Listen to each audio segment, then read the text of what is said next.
পরে একটা ন্যারেটিভ তৈরি করা হয়, একটা ব্যাখ্যা তৈরি করা হয়, বিভিন্ন হাদিস বিভিন্ন কোরআনের আয়াত আনার পরে সোশ্যাল মিডিয়াতে ব্যাপকভাবে প্রচার চালানো হয়। এটা হলো নাম্বার ওয়ান টার্গেট। দ্বিতীয় কর্তব্য করে তাদের যে অন্ধ অনুসারী আছে, তারা তো কোনো আধুনিক শিক্ষা থেকে বঞ্চিত, তারা তো যুক্তিবিদ্যা থেকে বঞ্চিত, তারা তো জ্ঞান বিজ্ঞানের ধারে কাছেও নাই। তাদেরকে একমুখী এক পেশে একটা অন্ধত্ব শিক্ষা দেওয়া হচ্ছে, যেটা ইসলামের মূল কনসেপ্ট থেকে সম্পূর্ণ বিপরীত। তারা এবার কার্যকরী করে, ফিল্ডে এটা কার্যকরী করে, কিন্তু বয়ানটা তৈরি করে তাদের গুরুরা, বয়ানটা তৈরি করে গুরুরা। এরা মাঠে কার্যকরী করে, নারে নির্দিষ্ট একটা দিন ঠিক করে, নির্দিষ্ট দিন ঠিক করে সেখানে শুক্রবারে জুমার দিনটা খুবই সুইটেবল ডে তাদের জন্য। খুব ধর্মপ্রাণ মুসল্লিরা আসেন জুমার দিনে, কারণ আমাদের এই এলাকার মানুষ কিন্তু ঐতিহ্যগতভাবে আমরা কিন্তু ধর্মপ্রাণ বলা হয়। ওকে, আল্লাহ রাসূলের প্রতি, ধর্মের প্রতি বংশ পরম্পরায় একটা টান, একটা বিশ্বাস, আস্থা রয়েছে। সেই মানুষগুলোকে জুমার দিনে বয়ান দেওয়া হয়, মিথ্যা বয়ান, সম্পূর্ণ মিথ্যা। জনগণ কিন্তু যাচাই করেনি, অথচ ব্যাপারটা কোরআনের মূল নীতি পরিপন্থী। কোরআনে আল্লাহ বলেছেন, তোমাদের কাছে যদি কোনো ফাসেক সংবাদ নিয়ে আসে যাচাই করো, যদি যাচাই বাছাই না করো, যদি তার ক্ষতি করে ফেলো, পরে তোমরা এটার জন্য মাসুল দেওয়া লাগতে পারে। আল্লাহ কোরআনে বলেছেন, দেখো দেখো আমার কোনো খুঁত পাও কিনা। তিনি বলেছেন শোনো, সূরা জুমারের 18 নম্বর আয়াতে। তিনি সূরা বনী ইসরাইলে 36 নম্বর আয়াতে আল্লাহ বলেছেন, যেই সম্পর্কে তোমার কোনো জ্ঞান নাই, বি কেয়ারফুল, যেই সম্পর্কে তোমার কোনো জ্ঞান নাই তুমি এর অনুসরণ করবা না। তার মানে সাংঘাতিক ব্যাপার। তোমাকে কান দেওয়া হয়েছে শুনো, চোখ দেওয়া হয়েছে দেখো, তোমাকে হৃদয় দেওয়া হয়েছে উপলব্ধি করো। এই সমস্ত আয়াতগুলি যদি আপনি একত্রিত করেন, তাহলে আপনি কি পাবেন? পুরো ব্যাপারটা কি পাবেন? পাবেন কোরআন বলেছে চিন্তা করো, ভাবো, দেখো, শুনো, বিচার বিশ্লেষণ করো, গুজবে কান দিও না, মিথ্যা প্রতারণায় প্রভাবিত হইও না। এই যে কথাগুলা বলা হয়েছে আমাদের ধর্মপ্রাণ মুসলমানদের, আল্লাহর এই বাণী তাদের আর মাথার মধ্যে যাবে না, তারা চিন্তাও করবেন না। তাদেরকে তাদের ধর্মগুরুরা হুকুম দিয়েছেন, কার্যকর করতে হবে, ভাঙতে হবে, হামলা চালাইতে হবে, জবাই করতে হবে, হত্যা করতে হবে। যার পরিণতি আমার বাড়িতে এই মানুষ জবাই। এই খ্রিস্টান বলে যে মানুষগুলার জবাই করে দিলা, তারা তো খ্রিস্টান ছিল না। এই পাপের দায় এখন কে নিবে? আল্লাহ কি বলেননি একজন মানুষকে, নির্দোষ মানুষকে অন্যায়ভাবে হত্যা করা সমগ্র মানব জাতিকে হত্যার শামিল? আল্লাহ কি এটা বলেননি কোরআনে? এখন এর দায় কে নিবা? তোমরা কোন হুজুর নিবা, কোন মুক্তি নিবা, কে নিবা? হত্যাকাণ্ডের বিচার কিন্তু হয়নি। আওয়ামী লীগ সরকার, আমি দুঃখিত একথা আমাকে বলতে হচ্ছে, এই হত্যাকাণ্ডের মামলাটিকে ওই টাইমে বিএনপি জামাত দমনের কাজে ব্যবহার করেছে। আমরা কিন্তু বিচার পাইনি, আমরা সাফারার, আমরা ভিকটিম। আমাদের সম্পত্তি গেল, জান গেল, প্রাণ গেল, রাজনৈতিকভাবে সুবিধা আদায় করেছেন আওয়ামী লীগ সরকার। তাহলে এখানে কি? এখানে আমরা দেখলাম যে রাজনীতি এবং ধর্মের নামে উগ্রতা, এগুলা কিন্তু একই মুদ্রার এপিটোপিট, একসাথে সমন্বিত রূপ। এখানে এখানে প্রয়োজনীয় একজন আরেকজনকে ইউজ করছে। কেউ ভোটের মাঠে ইউজ করছেন, কেউ ক্ষমতায় কাছাকাছি থাকার জন্য ধর্মকে ইউজ করছেন। এখন এই অবস্থায় আমরা কি করতে পারি? আমাদের সরকারগুলি শক্তি প্রয়োগ করে গ্রেপ্তার করেন, রিমান্ডে দেন। আমরা বলেছি শক্তি প্রয়োগ করে উগ্রবাদ নির্মূল করা যাবে না। তাদেরকে কোরআন হাদিসের ব্যাখ্যা দিয়ে, ভুল ব্যাখ্যা, উদ্দেশ্যমূলক ব্যাখ্যা দিয়ে উগ্রবাদে জড়ানো হচ্ছে। এখন এটার জন্য কাউন্টার একটা আইডিওলজি লাগবে, পাল্টা একটা বক্তব্য লাগবে, পাল্টা একটা আদর্শিক লড়াই লাগবে। আমাদের প্রস্তাবনা হচ্ছে আজকে শিক্ষা। আমি তো আর একথা বলতে পারবো না এদের কার্যক্রম দেখে যে আস্তাগফিরুল্লাহ, নাউজুবিল্লাহ, আল্লাহ নাই, কোরআন ভুল, নাউজুবিল্লাহ, মোহাম্মদ রসুল্লাহ। ওনারা যারা নাস্তিকরা গালাগালি করে রসুলকে নিয়ে, আমি তো এটা বলতে পারবো না। আমি তো কোরআন দেখেছি, আমি তো আল্লাহ সুবহানাহু ওয়া তাআলার অসীমতার সৃষ্টি কৌশলতা কিছুটা হলো উপলব্ধি করেছি। আমি তো মহানবীর জীবনী দেখেছি, পড়েছি। তা আমি তো স্পষ্ট এখন বলতে চাই, এরা যে ইসলামের কথা বলছে, এটা আল্লাহ রাসূলের ইসলাম না, এটা রিয়েল ইসলাম না, নট রিয়েল ইসলাম। এটা পারভার্সন, পারভার্টেড, এটা প্রকৃত ইসলাম না। কিভাবে এটা পারভার্টেড হলো, এটা দীর্ঘ ইতিহাস, একদিনে এখানে বলা সম্ভব নয়। আমাদের বইগুলো পড়লে হয়তো বুঝতে পারবেন, এটা অনেক বাঁকে বাঁকে এটা হয়েছে। এখন এটা মোকাবেলা করার উপায় কি, আমি আজকে এখানেই কথা বলছি। তাহলে কি সমাজ সভ্যতা ধ্বংস হয়ে যাবে, স্তব্ধ হয়ে যাবে? এদের এই আগ্রাসী মনোভাব দেখে, এই অনিরাপদ অবস্থা দেখে যারা গ্রামে থাকেন আপনারা বুঝতে পারবেন কতখানি সন্ত্রাসের মধ্যে থাকতে হচ্ছে আমাদেরকে। যারা গ্রামে থাকেন কতখানি আতঙ্কের মধ্যে থাকতে হচ্ছে আপনারা বুঝতে পারবেন।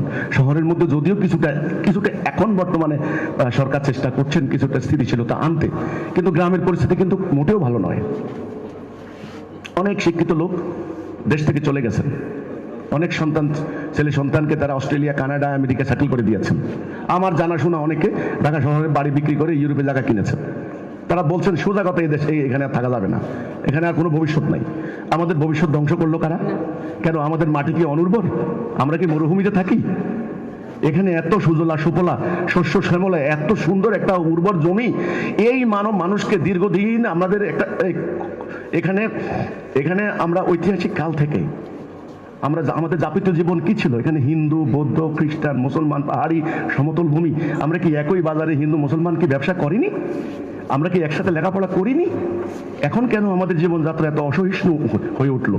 এখন কেন অমুক কাফের, অমুক নাস্তিক, অমুক তাকে ট্যাগ লাগিয়ে দিয়ে তার বাড়িঘরে হামলা করা হচ্ছে? এগুলি কে শিক্ষা দেওয়া হলো? এগুলার উপায় কি এখন? তাহলে এই উগ্রবাদীদের কাছে কি দেশ কি ধ্বংস হয়ে যাবে? আমি বলেছি, আমার এই বক্তব্য শুধু এই মাঠে নয়, আমি এই বক্তব্য সব জায়গায় দিয়েছি। আমি বলছি আমার এই বাংলাদেশের মাটি তোড়াবোড়া পাহাড় নয়, এটা তোড়াবোড়া পাহাড় না, এটা আমার সোনার বাংলা। আমি তোমায় ভালোবাসি, ভালোবাসি বলেই এখানে আছি আজও। শেষ রক্তবিন্দু দিয়ে হলেও এই উগ্রবাদের বিরুদ্ধে এখন লড়াই করতে হবে আমাদের। এখন আমার এই পর্বের কথা হচ্ছে লড়াইয়ের আমার প্রস্তাব নাম্বার 1, আমরা তো এখন পুরো সিনারি আমাদের কাছে পরিষ্কার, পুরো সিনারিও একদম ক্লিয়ার যে একটা ধর্মের নামে, ধর্ম না কিন্তু ধর্মের নামে এটা চরম উগ্রবাদী গোষ্ঠী ব্যাপক ডালপালা বিস্তার করেছে। তাদেরকে রাজনৈতিক শক্তিগুলি তাদেরকে এই পর্যন্ত ক্ষমতায়ন করেছে, ভোটের ইকুয়েশন মিলানোর জন্য, জনসমর্থনের জন্য তাদেরকে এই পর্যন্ত প্রণোদনা দিয়ে এই পর্যন্ত এনেছে। এটা অস্বীকার করতে কেউ পারবে না। তারা আজকে আস্ফালন করছে। তাদের এই হুমকি, তাদের এই আপনার মানে কৃষিবিদ ইনস্টিটিউশনে দাঁড়িয়ে ঢাকা রাজধানীতে, সেখানে প্রকাশ্যে বলা হলো 2-4টা ধরে জবাই করে দিতে পারলে সব ঠান্ডা, জবাই করে দেওয়ার হুমকি দেওয়া হলো এখানে। আমরা যখন থানায় যাই, পুলিশরা বলেন যে ভাই দেশের অবস্থা তো ভালো না, আমরা কি করব ভাই, এদের উপরে তো আমাদের কোনো কন্ট্রোল নাই ভাই, আমরা তো কিছু করতে পারছি না। এই ধরনের কথা যখন বলা হয় তখন আমরা অসহায় হয়ে যাই। আমরা কোথায় বাস করছি? আমরা কি রুয়ান্ডায় বাস করি? আমরা কি মানে ওই যে আফ্রিকার কোনো একটা জঙ্গলি রাষ্ট্রে বাস করছি? তাহলে আমাদের অগ্রগতি কোথায়, প্রগতি কোথায়? কিসের এত উন্নয়নের এত কথাবার্তা, এত গল্প? কিসের এত অহংকার, কিসের সভ্যতা? আমাদের ফ্লাইওভার, মেট্রো রেল, আমাদের মানে হলো পাতাল রেল, এগুলি হচ্ছে, বিল্ডিং হচ্ছে, এগুলি কি? এটা তো উন্নয়ন না। আমার সমাজ যদি অরাজকতায় পূর্ণ হয়ে যায়, আমি তো এটাকে উন্নয়ন বলবো না। এটা ম্যাটেরিয়ালিস্টিক অ্যাডভান্সমেন্ট। ম্যাটেরিয়ালিস্টিক অ্যাডভান্সমেন্ট দিয়ে মানুষ বাঁচতে পারে না। মানুষের একটা আধ্যাত্মিক সত্তা আছে, মানুষের সমাজ লাগে, মানুষের একটা নিরাপদ রাষ্ট্র লাগে। আজকে সেখানে আমরা সব হারিয়েছি। এখন এর মোকাবেলায় আমাদের প্রস্তাব 1 নাম্বার, এই সাধারণ ধর্মপ্রাণ মানুষের সামনে ইসলামের প্রকৃত আকীদা, কনসেপ্ট, রিয়েল শিক্ষা জনগণের সামনে তুলে ধরতে হবে। জনগণকে বলতে হবে যে ওরা যে ইসলামের কথা বলছে এটা আল্লাহ রাসূলের ইসলাম না। কোনটা আল্লাহ রাসূলের ইসলাম? এই আল্লাহ রাসূলের ইসলাম, এটা। ওরা যে নারী বিদ্বেষী বক্তব্যগুলি দিচ্ছে, ইসলাম এরকম না, দেখো কোরআনে এটা আছে, হাদিসে এটা আছে। কোরআন হাদিসকে দেখাতে হবে, বলতে হবে। ওরা যে সঙ্গীত বিরুদ্ধে, সংস্কৃতির বিরুদ্ধে কথা বলছে, এটা না। ইসলাম কোরআন সংস্কৃতির বিরুদ্ধে না। ওরা যে ভিন্ন মত, ভিন্ন ধর্মের দমনের জন্য তারা, এটা না, এটা। এইভাবে প্রত্যেকটা ক্ষেত্রে একটা কাউন্টার আইডিওলজি দাঁড় করাতে হবে, বক্তব্য দিতে হবে। এবং তাদেরকে বলতে হবে ইসলামের যে জিহাদ, তোমরা যে জিহাদের আয়াতগুলিকে ব্যবহার করো, জিহাদ, কেতাল এবং সন্ত্রাস, এই দুইয়ের মধ্যে ডিফারেন্স কি? জিহাদ ইসলামের অত্যন্ত পবিত্র একটা আমল। প্রত্যেকটা মুসলমান জিহাদ করতে হবে ফরজ। নামাজ যেমন ফরজ, জিহাদ ফরজ। রোজা যেমন ফরজ, কেতাল ফরজ। কুতিবা আলাইকুমুস সিয়াম, তোমাদের জন্য সিয়াম ফরজ করে দিলাম। একই বাক্য, একই শব্দ আল্লাহ ইউজ করেছেন। কুতিবা আলাইকুমুল কিতাল, সূরা বাকারা 216, তোমাদের জন্য যুদ্ধ ফরজ করে দেওয়া হলো। এই যে যুদ্ধ ফরজ, রোজা যেমন ফরজ, যুদ্ধ ফরজ। তাহলে যুদ্ধের উদ্দেশ্য কি? কুতিবা আলাইকুমুল কিসাস, তোমাদের জন্য কিসাস ফরজ করে দেওয়া হলো। কিসাস কি? সমপরিমাণ বদলা। সেটা কখন? সেটা হলো আদালতের বিচারিক প্রক্রিয়া। কেউ যদি মার্ডার করে, কেউ যদি খুন করে, তার বদলা নিবে যে বাদী তিনি। তো সেটা একটা জুডিশিয়ারি সিস্টেম আছে, সেটা একটা প্রসিডিউর আছে। আচ্ছা, যাই হোক, তাহলে রোজা যেমন ফরজ, যুদ্ধ করা ফরজ। আচ্ছা, নামাজ যেমন ফরজ, আদালতে আল্লাহর আইনে বিচার করা ফরজ। এখন আমি যদি আংশিক মানি, আংশিক মানি না, এটার নাম শিরিক। এখন যদি আমি পূর্ণাঙ্গ ব্যাপারটাকে আমি যদি এক সাইড করে ফেলি, আমি যদি বাদ দিয়ে দিই, তাহলে এই জায়গাটা দখল করবে তারা। কারণ কোরআন তো আছে আমাদের সামনে, সবার ঘরে ঘরে কোরআন তো আছে। কোরআন তো একটা বাক্য আপনি কেউ পরিবর্তন করতে পারবেন না। এটা তারা পড়ে, এটা তারা স্টাডি করে, কোরআনের আয়াতগুলি তারা পড়ে। পড়ার পরে সেখানে বলা হচ্ছে যে তোমরা যুদ্ধ করো, তাদেরকে যেখানে পাইবে গর্দানে আঘাত করো, গিরায় গিরায় মারো, ওঁত পাতিয়া বসে থাকো, অ্যাম্বুশ করে থাকো। এই আয়াতগুলি আছে কিন্তু। এখন এই আয়াতগুলি কিতালের আয়াত, যুদ্ধ সংক্রান্ত আয়াত। এখানে সামরিক বাহিনীর অনেক সদস্য থাকতে পারেন, আছেন অনেকে। আপনারা জানেন যে যুদ্ধের একটা নীতি আছে, একটা পলিসি আছে, একটা জাতীয় বলেন, আন্তর্জাতিক বলেন, একটা কনস্ট্যান্ট একটা পলিসি আছে। কোনো রাষ্ট্রই কিন্তু আইন যদি মানে এই যুদ্ধের নীতিগুলি ভঙ্গ করতে পারে না। ওকে, ইসলামেরও আল্লাহ রাব্বুল আলামিন একটা যুদ্ধের নীতি দিয়েছেন। এখন এই আয়াতগুলি কখন কার্যকরী হবে?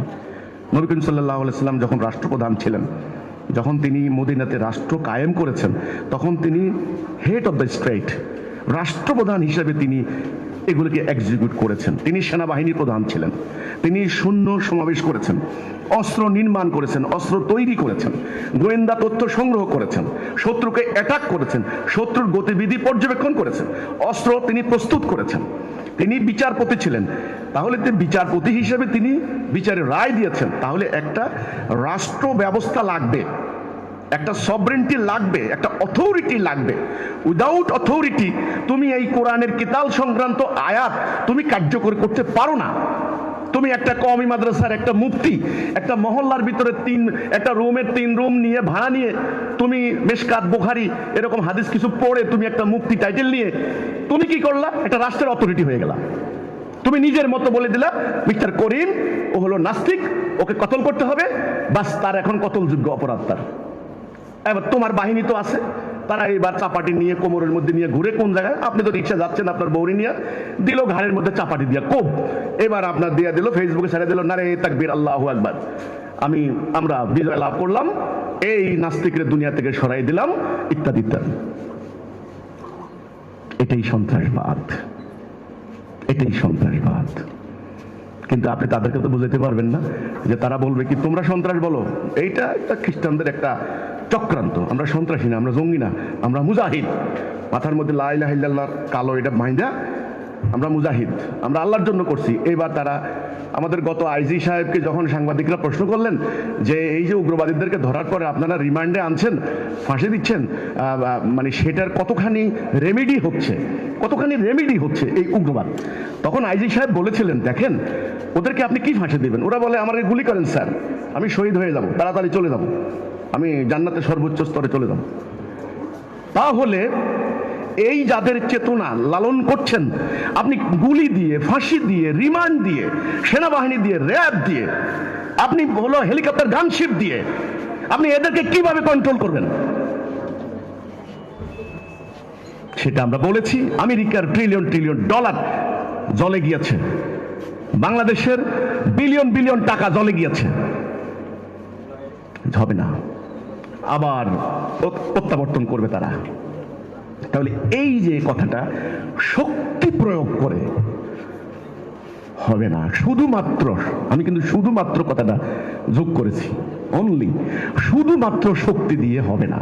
আমাদের রাষ্ট্রের কাছে শক্তি ছাড়া কিছুই নাই। আছেন শক্তি, জনগণের ট্যাক্সের টাকা, ওনারা রাইফেল কিনবেন, ওনারা সামরিক কর্মকর্তাদেরকে প্রচন্ড রকমের প্রশিক্ষণ দিবেন, দিয়ে বিরাট ঘেরাও দিয়ে জঙ্গি দমন করবেন, মিডিয়াতে প্রচার করবেন, এই শক্তি ফাঁসি দিবেন, খুব দ্রুত বিচার আইনে বিচার করবেন। সন্ত্রাস বিরোধী আইন হলো তো, আমেরিকা হলো, কানাডায় হলো, আমাদের এখানেও হলো। সন্ত্রাস বিরোধী আইনের উপরে আমি অন্য একদিন একটা সেমিনার করেছিলাম, সেখানে আমার ইউটিউবে একটা বক্তব্য আছে, সেটা আপনারা পাবেন।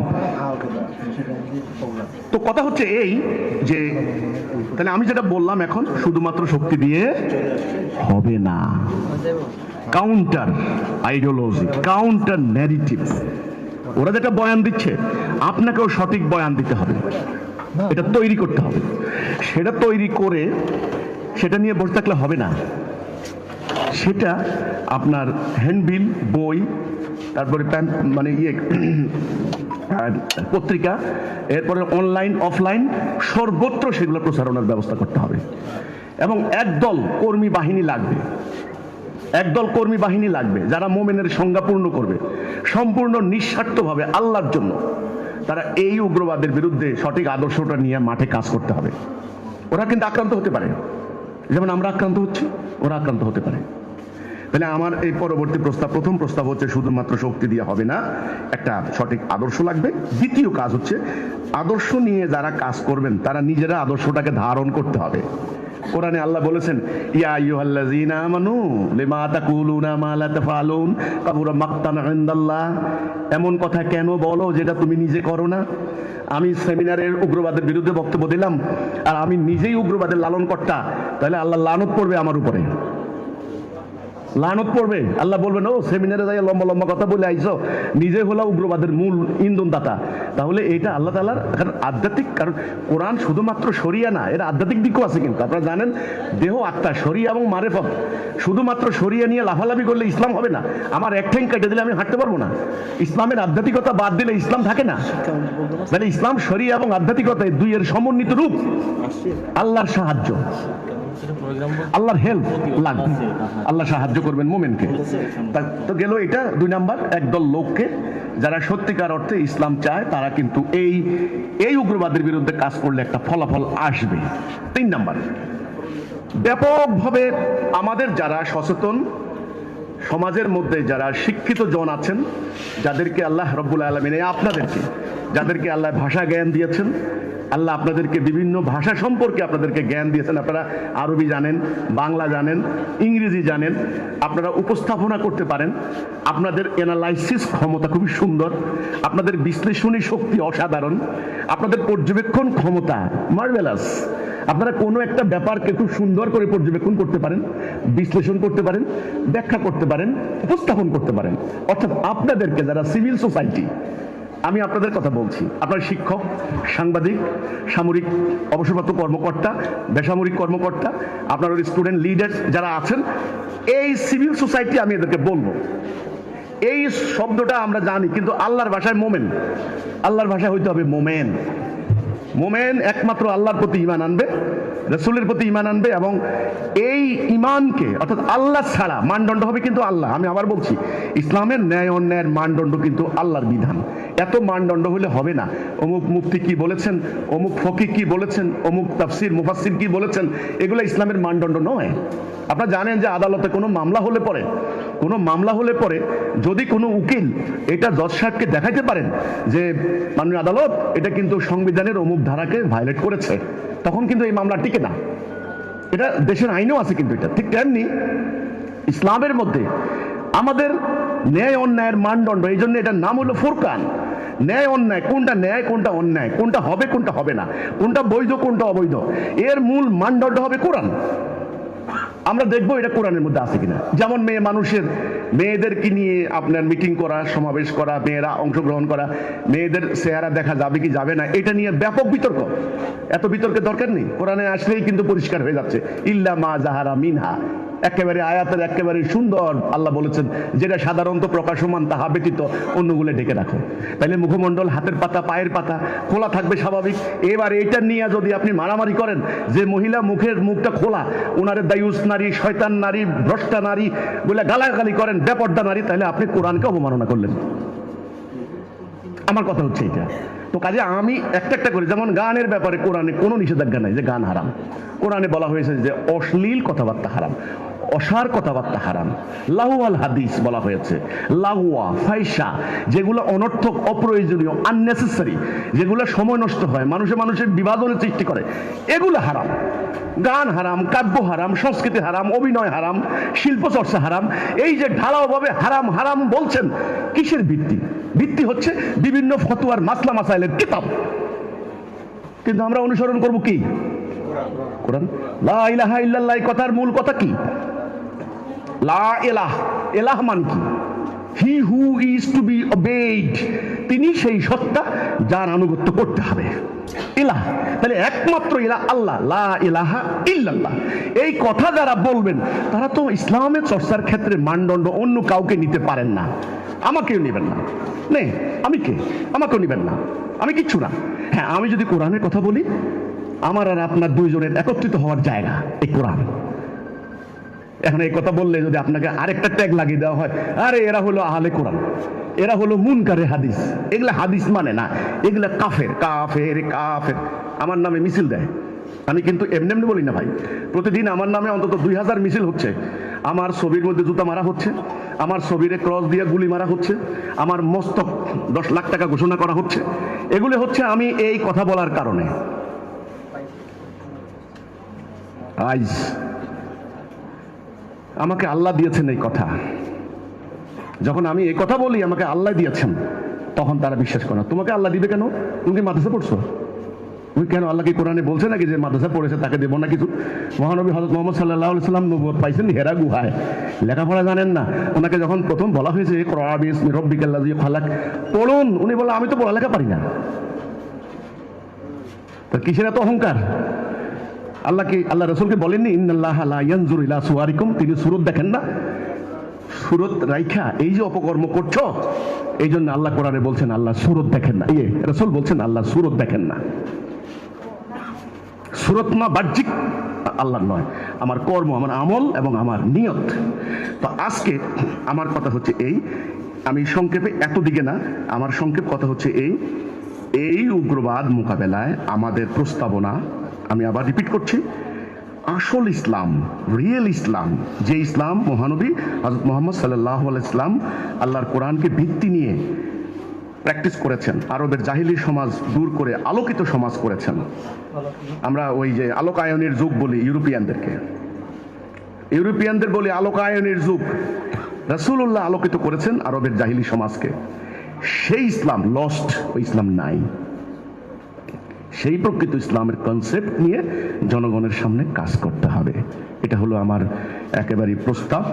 উগ্রবাদ মোকাবেলায়, ধর্মের নামে চলা উগ্রবাদ মোকাবেলায় এখানে সেকুলারিজম দিয়ে হবে না, এখানে বাম আদর্শ দিয়ে হবে না, এখানে গণতন্ত্রের নামে বিভিন্ন, আমি মঞ্চে দাঁড়িয়ে বললাম ইসলাম শান্তির ধর্ম, ইসলামে মারামারি নাই, কাটাকাটি নাই, যারা মারামারি করে, যুদ্ধ করে, এরা জঙ্গি, ঢালাওভাবে এই কথার কোনো মূল্য নাই। কারণ নবী 160টা যুদ্ধ করেছেন, ওরা নবী করিম সাল্লাল্লাহু আলাইহি সাল্লামের যুদ্ধের জীবনী আয়না দিবে যে নবী নবী, তিনি তলোয়ার রেখেছেন, তিনি বলেছেন তলোয়ার ছায়ার নিচে জান্নাত।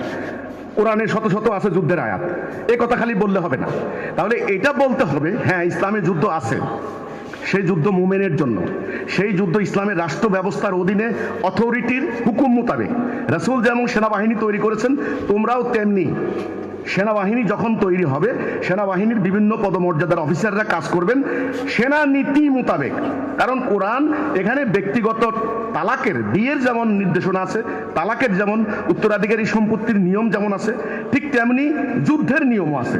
তা না হলে কমপ্লিট কোড অফ লাইফ হতো না, যে কোনো সংবিধানের মধ্যে এগুলি সব থাকে।